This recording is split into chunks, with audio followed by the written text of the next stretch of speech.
Bagian 15, 23 alasan mengapa daya pikir kita sangat miskin.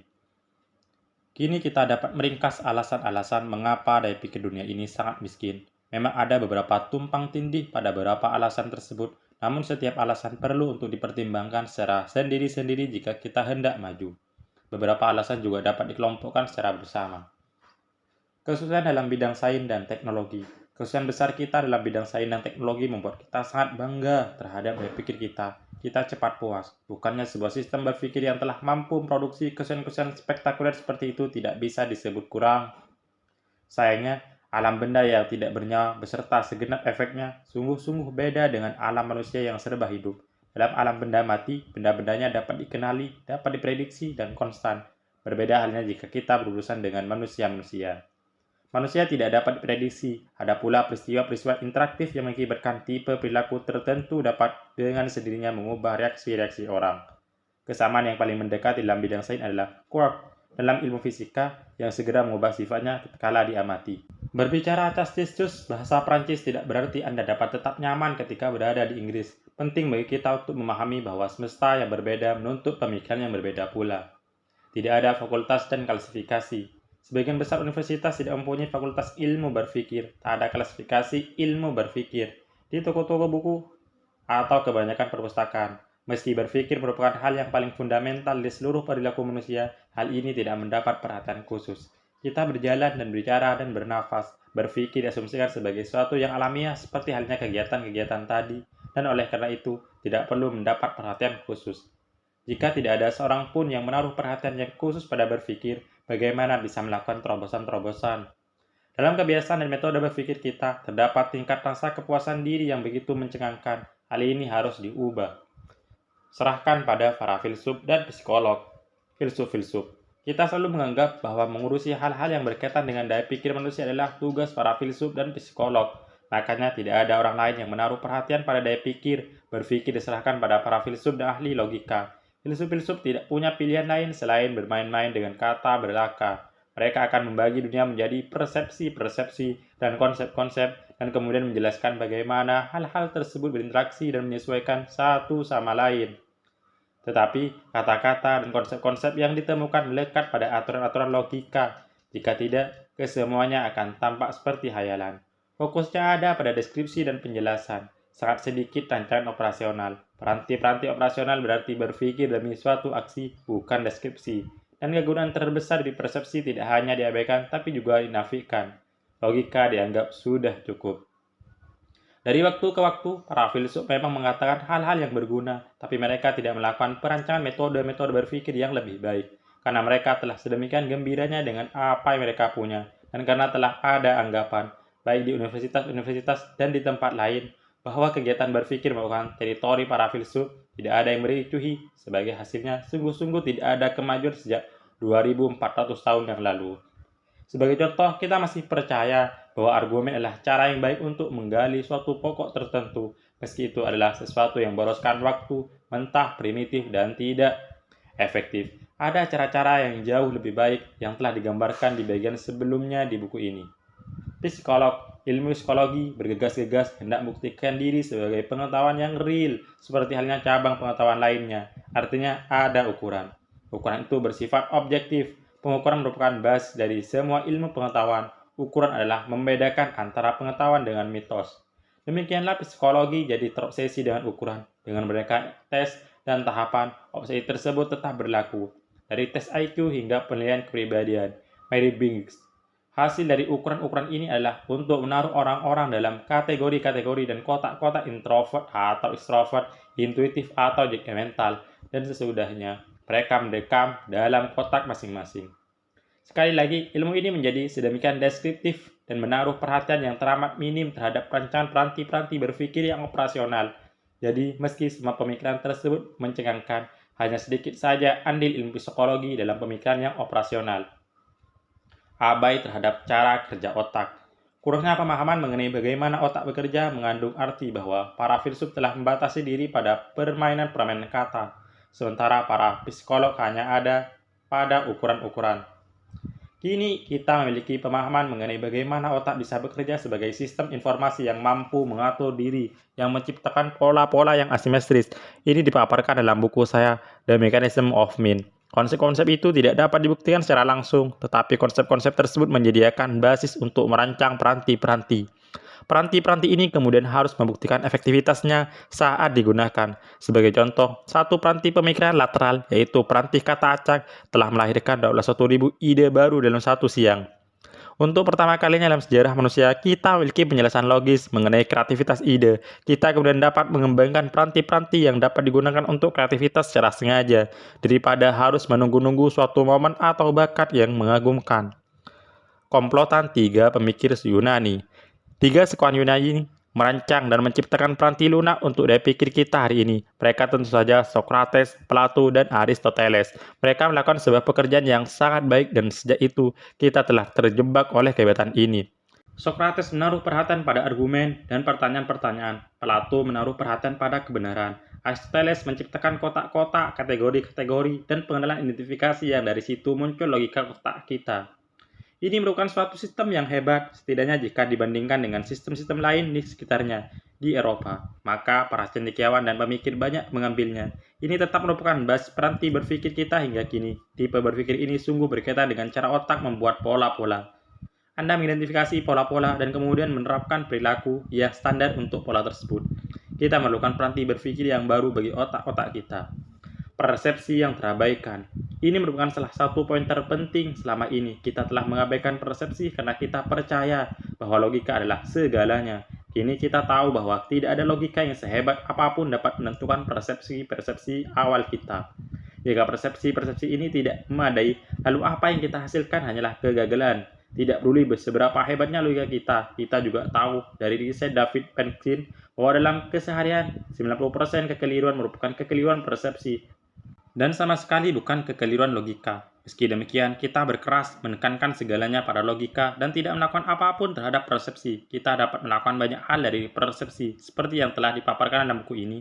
Bahkan dengan program-program sederhana CORT yang kini telah digunakan secara luas di sekolah-sekolah di seluruh dunia. Agama. Bukan berarti agama selama ini anti berpikir. Permasalahannya adalah bahwa agama telah menekankan satu tipe berpikir secara efektif. Hal ini telah mengunci budaya intelektual ke dalam logika, kebenaran, dan argumen. Dalam agama, tidak ada tempat untuk persepsi. Segalanya telah dibentuk oleh doktrin yang harus diterima melalui iman. Sekali Anda menerima doktrin ini, selanjutnya Anda akan memersepsi dunia ini melalui kerangka tersebut. Dahulu, para pemikir yang rewel dicap sebagai orang-orang bid'ah dan bahkan mereka dibakar. Bahkan Galileo yang pemikirannya didukung oleh observasi-observasi dan teori-teori ilmiah terpaksa tunduk pada gereja. Ortodoksi adalah yang lebih dipentingkan dan dimengaruhi pemikiran. Bukanlah pembatasan pada isi pikiran yang berdampak besar, melainkan pembatasan pada metode berpikir yang sungguhnya yang terpaksa mandek pada model tiga sekuan Yunani. Kita perlu memakai metode-metode berpikir yang baru. Gereja. Saat tiga sekawan Yunani sampai di Eropa pada zaman Renaissance, sekolah-sekolah, universitas-universitas, dan kegiatan-kegiatan berpikir secara umum dikuasai oleh gereja. Tidak ada kebutuhan akan pemikiran kreatif atau pemikiran desain. Tidak ada kebutuhan untuk pemikiran perseptual, karena titik mulanya adalah pokok-pokok doktrin gereja. Yang dibutuhkan oleh gereja adalah kebenaran, logika, dan argumen dipergunakan untuk menyalahkan bid'ah. Pada intinya, gereja membutuhkan kebenaran. Tanpa adanya kebenaran, Anda tidak bisa mempercayainya. Tanpa kebenaran, Anda tidak dapat membujuk orang untuk menuju hidup yang baik. Tanpa kebenaran, Anda tidak dapat membakar para bid'ah. Seluruh kegiatan berpikir diarahkan pada usaha mempertahankan kebenaran. Titik-titik awalnya adalah segala hal yang telah terberi, terdefinisikan, dan telah diterima. Hal-hal ini kemudian dimainkan bersama dengan logika untuk membuktikan pihak lain salah. Jadi, sementara logika, kebenaran, dan argumen menjadi pusat dari budaya berpikir barat, aspek-aspek berpikir lain, seperti pemikiran desain, pemikiran kreatif, pemikiran perseptual, dan pemikiran eksploratif, benar-benar diabaikan. Menarik untuk dicatat bahwa agama-agama timur sering lebih menekankan pada persepsi daripada cara yang bisa kita pakai untuk melihat benda-benda. Dengan cara pikir gereja di barat, bagaimanapun pemikiran perseptual, pemikiran desain, dan pemikiran kreatif tidak dibutuhkan, dan dengan demikian tidak menjadi bagian pendidikan. Sistem pendidikan kita membutuhkan pembaruan, kebenaran, dan kemungkinan. Konon pada suatu masa, sains dan teknologi di Cina maju pesat lebih dari semua bangsa di dunia. Selain menyombongkan capaian intelektual tersebut, kaum cendekiawan Cina memutuskan bahwa kebenaran dan fakta-fakta sudah memadai. Tak ada tempat untuk sistem kemungkinan yang masih samar-samar. Demikianlah progres pun terhenti. Bahkan saat ini, universitas-universitas dan institusi-institusi pendidikan lainnya sangat tidak nyaman dengan kemungkinan karena hal itu ada di luar batasan-batasan logika. Mereka memang mengakui pentingnya hipotesis dalam sains, tapi hanya demi kepantasan saja. Tidak ada percobaan untuk mengeksplorasi dan memanfaatkan kekuatan kemungkinan. Kemungkinan itu esensial untuk pemikiran perseptual. Anda harus mempertimbangkan persepsi-persepsi alternatif. Kemungkinan itu esensial untuk pemikiran kreatif. Kemungkinan itu esensial untuk pemikiran eksploratif. Karena kemungkinan itu sepenuhnya bertentangan dengan kepentingan-kepentingan gereja pada zaman Renaissance, yaitu kebutuhan akan kebenaran. Maka hal ini telah diabaikan dalam pendidikan. Kemungkinan-kemungkinan hipotesis alternatif perlu dipertimbangkan untuk memperbaiki cara pikir kita. Penilaian kritis bukan rancangan. Kritis berasal dari kata berbahasa Yunani kritikos yang berarti menilai. Penekanan pada pengerjaan berpikir di beberapa tempat cenderung pada berpikir kritis. Ini memang sangat baik, tapi tidak memadai. Semua kebiasaan berpikir kita mengarah pada penilaian. Kenalilah situasi standar dan kemudian Anda tahu apa yang harus Anda lakukan berkaitan dengan hal tersebut. Seperti seorang dokter yang mendiagnosis suatu penyakit yang standar dan membawakan resep penanganan yang standar pula. Kita memberikan penekanan itu banyak pada analisis yang merupakan metode penguraian situasi-situasi kompleks sehingga kita mampu mengenali elemen-elemen standar sehingga kita tahu apa yang harus kita lakukan. Dalam sebuah situasi konflik, kita langsung melakukan penilaian siapakah penjahatnya, hukum atau perjanjian apa yang telah dilanggar, bagaimana kita dapat menekan si penjahat. Hanya sedikit saja upaya untuk merancang suatu solusi. Rancangan itu sangat pentingnya dengan analisis, namun sangat sering diabaikan di dalam pendidikan. Rancangan itu berguna untuk mengumpulkan apa yang kita miliki supaya melahirkan nilai-nilai yang kita inginkan. Rasa takut, pengharapan, dan hal-hal lainnya dikumpulkan untuk merancang suatu solusi. Rancangan sepatutnya menjadi bagian yang integral dari pendidikan di semua tingkatan. Bahasa tidaklah membantu. Bahasa memperkuat sistem penilaian kita dan memperbaiki persepsi-persepsi. Kita mendapatkan kata atau label secara mungkin, dan kemudian hal ini menentukan persepsi kita, kawan, musuh, atau seterusnya. Bahasa menggunakan kotak-kotak yang sudah tetap, dan alat identitas kata adalah menjauhkan kemungkinan dan alternatif-alternatif. Kita butuh bahasa persepsi yang lebih halus, di mana penilaian-penilaian prematur dapat membatasi pemikiran kita. Argumen. Ini merupakan poin yang sangat penting. Kita terlalu banyak menggunakan argumen karena kita tidak pernah mengembangkan metode lain untuk mengeksplorasi suatu subjek. Argumen merupakan bagian dari mode berpikir yang bersifat kritis dan menilai. Hal ini sangat ditekankan oleh gereja karena demikian cara untuk membuktikan bahwa para bid'ah itu salah. Bayangkan kesalahan dalam argumen telah dirinci dalam buku ini. Kesalahan yang terbesar adalah kurangnya kekuatan energi konstruktif dalam argumen. Dari mana ide-ide yang lebih baik datang? Bagaimana Anda dapat merancang suatu terobosan yang memenuhi dua kebutuhan tersebut? Argumen memang bisa dipakai, tapi cara ini sangat primitif dan merupakan cara yang tidak efisien untuk mengeksplorasi subjek. Metode 6 topi dalam pemikiran paralel merupakan alternatif yang sangat berdaya bagi argumen ketika Anda benar-benar ingin mengeksplorasi subjek tertentu daripada membuktikan poin tertentu. Metode ini sekarang telah digunakan secara luas, mulai dari eksekutif papan atas hingga pelajar berusia 4 tahun. Pemikiran ini mengurangi waktu rapat hingga 1/4 atau bahkan 1/10 dari waktu yang normal. Subjek pembahasan dieksplorasi secara teliti. Kini ada banyak pengalaman dengan metode ini. Bahkan metode ini telah mulai dipakai oleh para juri di pengadilan.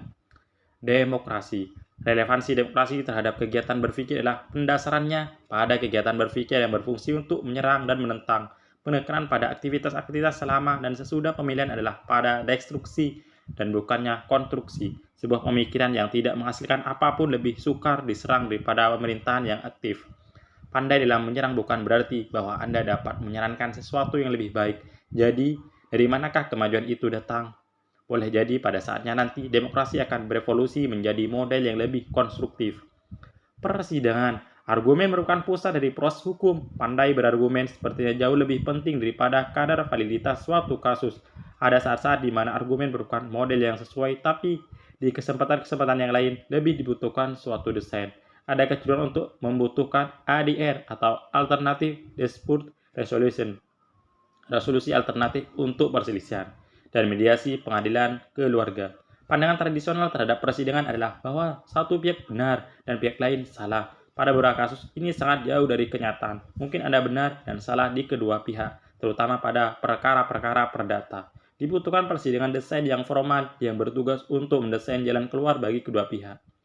Media secara umum, dan khususnya pers memiliki kebiasaan negatif dan kritis yang telah mengakar dalam. Setidaknya ada dua penjelasan yang mungkin bisa diterima mengenai hal ini. Pertama, pers melihat dirinya sendiri sebagai akal sehat dan penjaga masyarakat.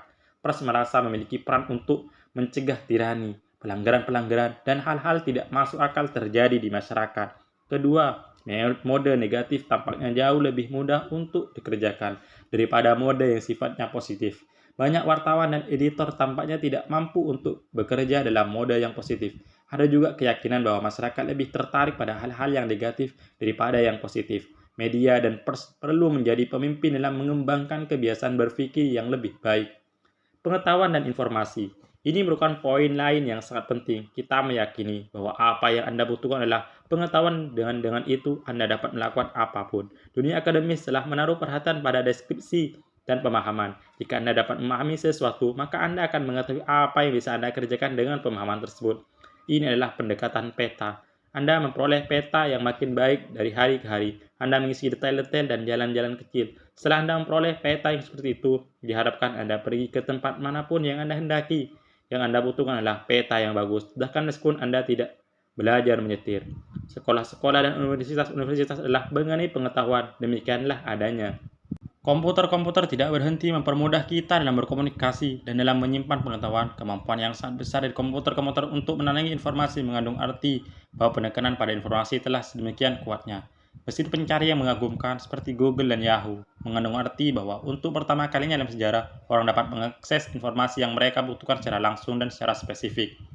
Hal ini mengandung efek negatif. Orang mulai percaya bahwa Anda tidak harus berpikir. Kita sampai pada keyakinan bahwa akumulasi dan analisis pengetahuan akan mengerjakan pemikiran-pemikiran praktis, menggantikan kita. Yang perlu Anda lakukan adalah search di komputer Anda dan Anda akan menemukan jawaban yang Anda butuhkan. Saya menemukan kasus-kasus seperti ini di korporasi-korporasi besar di seluruh dunia. Hal ini mengurangi kinerja pemikiran pada manusia dan juga meniadakan semua risiko untuk berbuat salah. Karena data-data telah mengatakan demikian. Informasi itu esensial dan tidak ada cara lain yang bisa saya lakukan untuk menghapus peran penting informasi. Hal ini memang mengagumkan, tapi tidak memadai. Kita juga membutuhkan kegiatan berpikir. Kita butuh berpikir untuk melihat informasi dengan cara-cara yang berbeda. Kita butuh berpikir untuk mengumpulkan informasi guna merancang solusi. Jika sebagian upaya pengumpulan informasi diterapkan dalam kegiatan berpikir, dunia akan menjadi tempat yang sangat lain. Universitas terobsesi dengan keserjanaan. Ini sungguh hal yang biasa. Universitas dibentuk dari asalnya untuk membuat supaya kebijakan dari masa lalu dapat diakses oleh dunia saat ini. Itu merupakan fungsi yang sangat penting. Universitas telah melanjutkan mode yang persis sama meskipun akses terhadap informasi telah berubah secara dramatis di era digital ini. Saat universitas bergelut dalam kegiatan berpikir, yang mereka kaji hanyalah tipe-tipe tradisional, analisis, dan debat. Ini tidak cukup baik. Dibutuhkan pula fakultas ilmu berpikir. Orang-orang dengan budi yang cerah dan antusias datang ke universitas untuk belajar mengenai kegiatan berpikir. Mereka akhirnya terpentok pada permainan-permainan kata dalam filsafat dan tidak belajar banyak mengenai pemikiran yang operasional dan praktis. Kita telah menaruh perhatian yang minim pada pemikiran operasional, bagaimana cara melakukan pemilihan secara praktis, bagaimana merancang suatu strategi, bagaimana menghasilkan ide-ide baru, bagaimana bernegosiasi. Pada buku-buku saya telah bergelut dengan sisi operasional dari pemikiran dengan tema-tema seperti cara menciptakan ide-ide, cara mengoperasi subjek tertentu, cara memperbaiki persepsi, dan lain sebagainya. Peran universitas perlu diubah secara drastis dari menjadi penyedia informasi menjadi pembangun keterampilan dan keahlian. Ini akan mencakup keahlian mendapatkan informasi dan keahlian berpikir. Peran komputer dalam menyediakan informasi telah diutarakan di atas. Ini memang luar biasa sepanjang hal ini tidak mengesankan bahwa jika informasi telah tercukupi, berpikir tidak lagi diperlukan. Ada bahaya lain, informasi dimasukkan ke dalam komputer, yang kemudian akan dianalisis oleh komputer tersebut. Dalam sebuah korporasi, informasi ini dapat menentukan keputusan-keputusan tertentu dan merancang strategi. Ini sangat berbahaya, karena Anda tetap terkunci dalam konsep-konsep dan persepsi lama. Anda kebutuhan nyata untuk memandang informasi dengan cara yang berbeda. Apakah komputer akan belajar berpikir? Saya meyakininya, kita harus memperbolehkan komputer untuk memproses sendiri penerimaan informasi. Karena jika kita menyuapi mereka dengan paket persepsi-persepsi, mereka tidak benar-benar bisa berpikir. Kita juga hendaknya mengeluarkan diri kita dari pemrograman digital menuju pemrograman lapangan yang lebih mendekati perilaku otak manusia. Jawaban yang benar. Tambahkanlah angka-angka berikut ini. 246, 918, 492, 501. Ini merupakan penambahan yang sederhana. Ada satu dan hanya ada satu jawaban benar. 2157. Sekolah dan pendidikan adalah mengenai jawaban yang benar. Tanggal berapakah perang Waterloo pecah? Apakah ibu kota Mongolia? Siapakah penduduk Nigeria? Pada semua kasus, selalu ada jawaban yang benar dan Anda dimaksudkan untuk mengetahui jawaban yang benar tersebut. Apakah ini buruk? Tidak, ini bagus. Kita perlu mengetahui jawaban yang benar dan cara yang benar untuk melakukan sesuatu. Biarpun demikian, akibatnya hanya ada sedikit ruang untuk kreativitas dan kemungkinan-kemungkinan. Kita perlu melakukan lebih banyak hal lagi dalam area-area ini. Peluang-peluang yang meningkat. Jika Anda duduk untuk mengisi teka-teki angka, Anda akan memilih untuk menyerahkan pada bantuan komputer. Anda tahu bahwa pada akhirnya upaya Anda akan menghasilkan jawaban-jawaban yang telah pasti benar. Jika Anda bermaksud untuk membuat suatu objek, Anda tahu bahwa pada akhirnya pembuatan objek tersebut Anda akan mendapatkan objek yang komplit. Dan kreativitas Anda tidak memiliki kepastian seperti itu mengenai hasilnya. Anda bisa saja memiliki suatu fokus dan kemudian berusaha secara kreatif, bahkan dengan menggunakan panti pemikiran lateral. Tetapi hasilnya tidak dapat dijamin. Seiring dengan perkembangan keahlian Anda akan memperoleh ide-ide yang lebih banyak dan lebih baik. Tetapi itu pun juga tidak ada jaminan apa-apa. Percobaan-percobaan telah menunjukkan bahwa kelompok yang memakai panti pemikiran lateral secara sungguh-sungguh menghasilkan ide 10-20 kali lebih banyak dibanding mereka yang tidak menggunakan panti seperti itu. Ini tidaklah mengejutkan. Meski demikian, tetap tidak ada jaminan akan mendapatkan ide yang hebat. Jika Anda pergi mancing, Anda tidak bisa merasa yakin bahwa Anda akan mendapatkan sesuatu. Yang pasti Anda bisa memperoleh kesempatan mendapatkan ikan lebih banyak dari mereka yang tidak pergi mancing. Tapi Anda tidak dapat menjamin hal ini terjadi pada setiap kesempatan. Ada kebutuhan untuk mengganti mindset atau memancing. Ini jika Anda berupaya secara kreatif dan secara sungguh-sungguh. Anda menambahkan peluang Anda untuk memperoleh ide-ide baru daripada jika Anda tidak melakukan upaya apapun. Ada pula keengganan untuk memperoleh ide-ide baru karena ide yang baru berarti kekacauan, risiko, kejengkelan, dan gangguan. Sepertinya lebih baik melanjutkan rutinitas yang sudah ada sampai kita dipaksa untuk berubah oleh keadaan atau oleh kompetisi yang ada. Untuk menanggulangi keengganan ini, kita perlu mempermudah penerimaan, percobaan, dan penggunaan ide-ide baru. Perlu pula diingat bahwa satu dari guna utama kreativitas adalah untuk menyederhanakan operasi-operasi. Ini merupakan keuntungan langsung bagi mereka yang melakukan suatu operasi. Investasi untuk kreativitas selalu layak dilakukan bahkan jika hasilnya tidak bisa dijamin. Kesempatan terbuka semakin lebar untuk tercapainya sebuah hasil. Keuntungan-keuntungan dari ide-ide baru bisa sangat besar. Yang dituntut hanyalah upaya kreatif yang sungguh-sungguh. Sekolah dan ujian. Sekolah adalah segala hal yang berkaitan dengan informasi. Tidak ada hal-hal lain yang akan merecoki waktu yang telah dikhususkan untuk pendidikan. Ini merupakan pengasuhan anak dengan titel yang prestisius. Kita sungguh membutuhkan beberapa informasi ini, dan jika memang bisa, semua informasi. Kita sangat gembira dengan kebiasaan berpikir kita. Kita melihat pencapaian-pencapaian ilmu sains dan merasa bangga. Oleh karena itu, informasi ini memang luar biasa, tapi itu tidak memadai. Pendidikan merupakan sistem yang memuaskan diri sendiri. Sekolah mengajarkan apa yang mereka mau dan menyelenggarakan ujian-ujian sendiri untuk menilai seberapa baikkah para siswa dalam menyerap materi. Tidak ada penilaian mengenai apakah yang telah mereka ajarkan secara tradisional itu memiliki relevansi dengan dunia modern. Tidak ada penilaian terhadap hal-hal yang sangat penting seperti daya pikir yang memang tidak diajarkan. Riset yang dilakukan oleh Atkey Organization telah menunjukkan bahwa mengajarkan pemikiran saya sebagai mata pelajaran terpisah telah memperbaiki performa di setiap mata pelajaran yang lain sebesar antara 30 hingga 100%. Ada ribuan sekolah di seluruh dunia yang melakukan hal ini. Sangat sedikit waktu dihabiskan secara langsung dan sungguh-sungguh untuk mengajarkan cara berpikir, mendorong siswa untuk mengajukan pertanyaan, membantu siswa melakukan analisis, dan membuat kegiatan debat memang bagus. Tapi kesemuanya itu sangat mengajarkan satu aspek daya pemikiran. Berpikir dapat diajarkan secara langsung dan sungguh-sungguh sebagai sebuah keahlian dan tidak sekedar cara untuk mengajarkan suatu mata pelajaran. Seni memegang peranan penting dalam mengembangkan persepsi dan insight. Orang-orang didorong untuk melihat hal-hal dengan cara-cara yang berbeda dan melihat apa yang tidak pernah mereka lihat sebelumnya.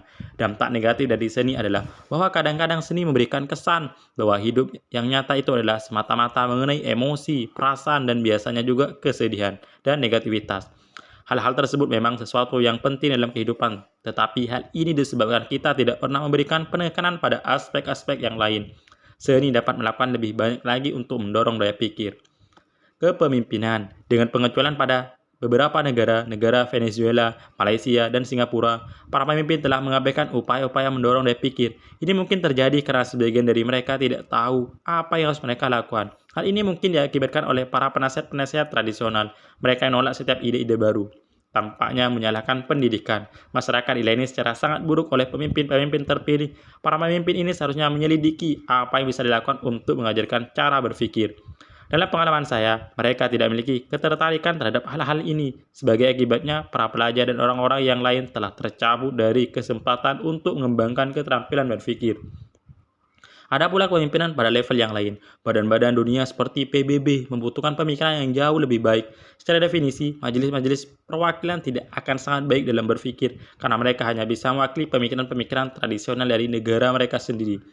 Saya sempat mencoba untuk membuat New Thinking Group di PBB, tetapi seolah saya seperti dianggap angin lalu saja. Saya juga pernah membuat World Center for New Thinking dan World Council for New Thinking, yang melibatkan pula beberapa pemenang Nobel. Beberapa badan tersebut memang tidak begitu aktif sejauh ini, tapi tak lama pasti akan berubah. Kesinambungan, ini adalah salah satu pemikiran kunci para pengajar yang berkarya di sekolah-sekolah pelatihan. Para guru berkeinginan untuk mengajarkan apa yang telah diajarkan kepada para pengajar itu sendiri. Sistem-sistem pengujian memiliki kesinambungan dan diktar yang harus diajarkan. Ada begitu banyak pokok yang ada dalam kesinambungan pendidikan yang sulit untuk diubah, dan itu pun tergantung pada masing-masing guru dan kepala sekolah. Sejujurnya, bagian dari sikap acuh ini disebabkan oleh sikap inosis dan abai. Banyak orang tidak tahu bahwa berpikir dapat diajarkan secara langsung dan sungguh-sungguh sebagai sebuah keterampilan. Mereka tidak tahu bahwa telah ada teknik-teknik formal untuk melahirkan kreativitas ide dan kerangka-kerangka baru untuk mengkorelasi subjek tertentu. Segala yang mereka tahu barangkali datang dari fakta satu sisi yang tertulis di koran. Para orang tua seharusnya lebih tegas dan bersuara untuk menuntut diajarkan teknik tersebut. Demi anak-anak mereka, para orang tua telah menjadi konsumen pendidikan, dan konsumen-konsumen perlu untuk bersuara. Benar atau salah? Dalam salah satu buku, saya menciptakan istilah proto-truth. Istilah ini menggambarkan sesuatu yang telah kita pegang sebagai kebenaran, dan kebenaran ini justru mengajak kita untuk senantiasa berupaya mengubahnya. Hal ini dapat dianggap berlaku pada semua kebenaran atau hanya pada beberapa kebenaran saja. Inilah hakikat absolut dari kebenaran yang mengunci kita pada sikap sombong dan rasa puas diri, dan mencegah kita untuk melakukan pemikiran lebih jauh. Tidak ada hambatan yang lebih besar bagi kreativitas selain keyakinan bahwa kita telah memiliki jawaban yang benar. Dengan cara yang sama, kita menolak sesuatu yang jelas-jelas salah. Apa yang bisa kita peroleh dari sesuatu yang keliru? Ketika kita mempelajari operasi mental dari gerakan, lalu kita akan memakainya ketimbang memakai pertimbangan. Dari ide-ide yang keliru yang dipakai sebagai provokasi-provokasi formal, kita dapat memperoleh ide-ide yang sangat berguna. Anjuran gila bahwa pesawat seharusnya mendarat secara terbalik telah menuntun kita pada ide yang menarik, yaitu untuk melengkapi pesawat dengan alat untuk menurunkan lift instan. Jadi, kita memiliki kemungkinan-kemungkinan yang dapat berkembang menjadi ide-ide yang berguna. Kita juga telah memiliki ide-ide yang keliru yang dapat disikapi sedemikian rupa sebagai provokasi dan digunakan sebagai nilai gerakan. Penilaian yang tajam mengenai mana yang benar dan mana yang salah justru mengunci kita pada masa lalu dan pada kerangka serta konsep yang telah baku. Kita perlu melebur kebutuhan akan pemilihan ketat mengenai benar dan salah ini dan membebaskan kreativitas kita. Ringkasan 23 alasan. Ada 23 alasan mengapa daya pikir dunia ini sangat miskin dan berubah ide mengenai apa yang perlu dilaksanakan untuk mengubahnya. Anda barangkali dapat menambah alasan-alasan yang lain. Semua alasan tersebut dapat diringkas menjadi kata puas diri. Kita terlalu takabur dan puas terhadap pemikiran yang saat ini ada, sehingga kita tidak dapat melihat betapa miskinnya daya pikir kita ketika dihadapkan pada permasalahan-permasalahan manusia, kreativitas, dan desain. Argumen yang terus-menerus dilontarkan tidak memproduksi ide-ide yang lebih baik. Ada sebuah ungkapan yang telah berulang kali saya gunakan di buku ini. Ungkapan itu adalah luar biasa, tapi tidak cukup. Kita terhalang dan dibutakan oleh hal-hal yang luar biasa. Logika kita luar biasa, obsesi kita terhadap inflasi juga luar biasa, tetapi semua itu tidak cukup. Sayang, sistem pemikiran tradisional kita lebih dulu menyalahkan pemikiran kita sebelum kita dapat meminta alternatif lain.